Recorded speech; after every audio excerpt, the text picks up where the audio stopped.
Former member of the House Transportation and Infrastructure Committee and now part of the Senate and Environment and Public Works Committee, I understand the importance of infrastructure investment. During my time in Congress, I've been a constant advocate for water resources development and infrastructure. In the 114th Congress, the Senate EPW and full Congress demonstrated its commitment to infrastructure with the bipartisan, and I emphasize bipartisan, passage of two bills: the Water Infrastructure Improvement for the Nation Act, as well as a comprehensive highway bill, the Fixing America's Surface Transportation Act, and I was very pleased to support both. Passing these pieces of legislation was a major step forward. However, there's still more to be done, and I'm looking forward to opportunities we'll have to make investments in the 115th Congress, and really looking forward to working with Senator Duckworth in that capacity. Like many Americans, I'm encouraged by the Trump administration's commitment to improving our nation's crumbling infrastructure, following the example set by President Dwight Eisenhower in the establishment of the interstate highway system. It is clear that infrastructure investment boosts our economy, creates immediate jobs, and produces decades of economic opportunity. Unfortunately, since the President signed the Federal Aid Highway Act of 1956, we have relied on a fix-as-fail approach to our nation's infrastructure. Not only is the fix-as-fail approach more expensive, increasingly causing delays to commerce, but it also poses a risk to public safety. The United States faces a multi-hundred billion dollar shortfall for water infrastructure investments, which include drinking water, sewer, and water supply projects. This shortage is reflected in the American Society of Civil Engineers' overall grade for America's infrastructure as a D+. America is now at a crossroads. We need to address our aging infrastructure, but it comes with a cost.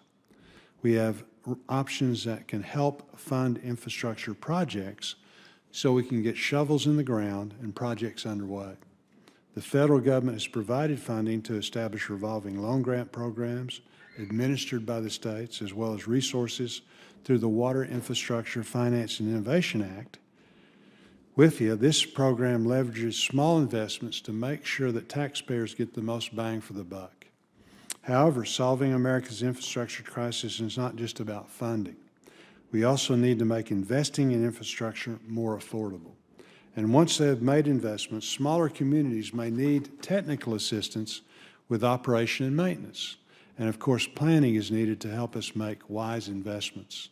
One example of Congress providing these tools is the Water Supply Cost Savings Act, which I co-sponsored and was included. And in another bill, this legislation provides a technical clearinghouse and encourages cost-effective approaches new to bring affordable, quality drinking water to rural America, which is so very important. With this tool, we help to ensure that rural states such as Arkansas are not overburdened by major new infrastructure investments. The three bills that we are reviewing today provide further examples of how we can help communities meet the requirements of the Clean Water Act. We all want clean water, but communities are being asked to do more and more. And these requirements are all coming at once, whether there are mandates to update treatment plants to address nutrients, mandates to control stormwater flows, or mandates to address combined or sanitary sewer overflows. Lots of unfunded mandates. The question is not whether a community is going to address these issues. However, we have to recognize that there are limits to how fast a community can act, particularly when meeting clean water mandates that can cost hundreds of millions and in some cases billions of dollars. Senator Fisher's bill, the Water Infrastructure Flexibility Act of 2017, helps address this issue. This legislation, which I'm also co-sponsoring, allows communities to put all their Clean Water Act obligations into a single plan and then implement that plan over time, making the investments that provide the greatest environmental and economic benefits first, instead of trying to do everything at once.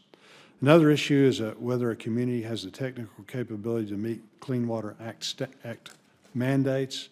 Many wastewater treatment systems operated by small and rural communities have few staff and limited resources.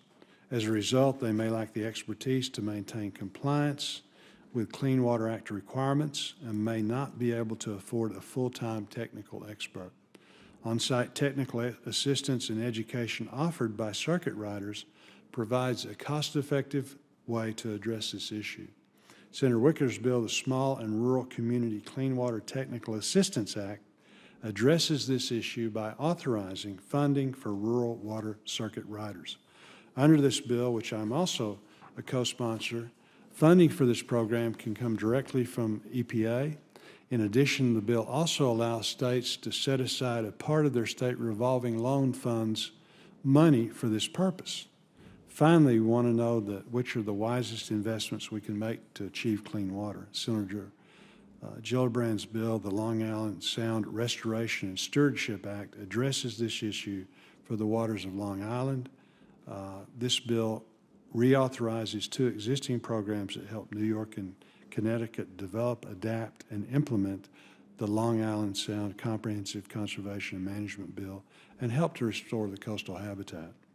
I look forward to hearing the views of our witnesses on these bills and how we can promote flexibility, technical assistance, and good planning. I now recognize Senator Duckworth for our opening statement.